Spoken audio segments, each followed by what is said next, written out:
अस्सलाम वालेकुम friends, welcome back to top smarties. Drama serial Tum Bin कैसे जिए। ज़ारा और आदिल अपने रिश्ते में काफ़ी खुश हैं, लेकिन ये माहम हर वक्त इनके दरमियान में दीवार बनी खड़ी रहेगी, क्योंकि वो तो इनका रिश्ता तोड़वाना चाहती है और इसी नीयत से ही यहाँ पर आई है।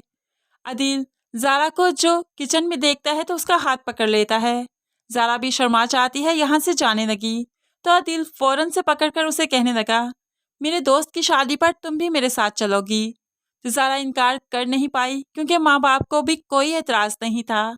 इसलिए तो आदिल अब ज़ारा को जो सूट लाया था वो भी गिफ्ट करते हुए कहने लगा, यही पहन कर जाना तुम। ज़ारा को भी आदिल की चॉइस बहुत अच्छी लगी, वो सूट उसे बहुत पसंद आया, इसीलिए तो शीशे के आगे खड़ी खुद के साथ वो सूट लगाते हुए मुस्कुराती रही। लेकिन माहम भला इसे मुस्कुराते हुए खुश कैसे देख सकती है। वो भी कमरे में आई और कहने लगी, इतना प्यारा ड्रेस है ये तो मैं ही पहनूंगी, तुम कुछ और पहन लो ना, तुम पर तो सब कुछ जचता है। अब तो ज़ारा देखती रही और माहम वो ड्रेस लेकर चलती बनी। ज़ारा तो बहुत अफसुर्दा होकर बेड पर बैठ जाती है कि अब आदिल से क्या कहेगी। ड्रेस तो माहम ले गई। ऐसे में माहीन आती है और ज़ारा को एहसास दिलवाने की कोशिश करती है कि उसे माहम से दबकर नहीं रहना चाहिए। आज ही वो दबकर रहेगी तो आगे ठोकरें उसका मुकद्दर बन जाएंगी। इस तरह से ठोकर खाकर संभलने से बेहतर है कि अभी अकल करे।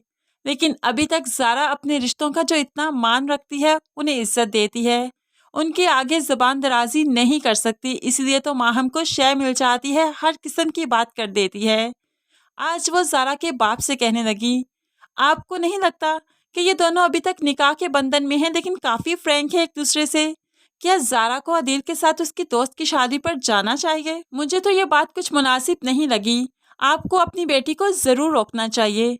अब तो बाप सिर्फ बातें सुनता रहा और उसे गुस्सा ही आ गया कि अपनी बीवी से बाद में जाकर कहने लगा, मुझे ऐसे लगता है ज़ारा और आदिल का निकाह जो हो चुका है तो रुखसती भी बहुत जल्द हो जानी चाहिए, क्योंकि बच्चे एक दूसरे को चाहते हैं, एक दूसरे के साथ ज़िंदगी गुजारना चाहते हैं, तो क्यों ना रुखसती कर दें ताकि वो आज़ाद माहौल में रह सकें। माँ को तो कोई एतराज़ नहीं, लेकिन माँ को माहम की बातों से गुस्सा भी आता है और वो कुछ कर भी नहीं सकती, क्योंकि बेटी की माँ है। ऐसे में वो आदिल से शिकवा करती है कि माहम को तुम्हारे और ज़ारा के इकट्ठे शादी पर जाने से प्रॉब्लम है, इसलिए ज़ारा नहीं जाएगी। तो आदिल कह देता है, मैं माहम की बहुत इज्जत करता हूँ, क्योंकि मेरी बड़ी बहन है वो, लेकिन ऐसे में मैं ज़ारा को भी बहुत चाहता हूँ। इन दोनों का अपना अलग अलग मकाम है, मैं माहम को समझाऊंगा, वो मेरे और ज़ारा के बीच में नहीं आ सकती। दूसरी तरफ माहम जो अपनी माँ को भी फ़ोन करके सारी रिपोर्ट्स देती ही रहती है कि कैसे ज़ारा और आदिल एक दूसरे को चाहते हैं, एक दूसरे के साथ वक्त गुजारते हैं, एक दूसरे के साथ खुश रहते हैं।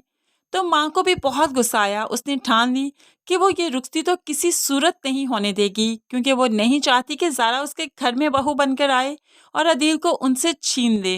आदिल का बाप भी जो माँ के इरादों को जानता है, इसलिए अपनी बेगम से कहने लगा, माहम से कहो वहाँ पर कोई ऐसी वैसी हरकत ना करे कि इनका रिश्ता खतरे में पड़ जाए। बहनें तो भाइयों का घर जोड़ कर रखना चाहती हैं। ये भला कैसी बहन है जिसे भाई की खुशियाँ बर्दाश्त ही नहीं।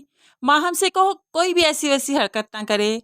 लेकिन ये माँ जिसने भेजा ही बेटी को इसलिए है कि वो रिश्ता करवा दे, वो भला उसे क्यों रोकेगी।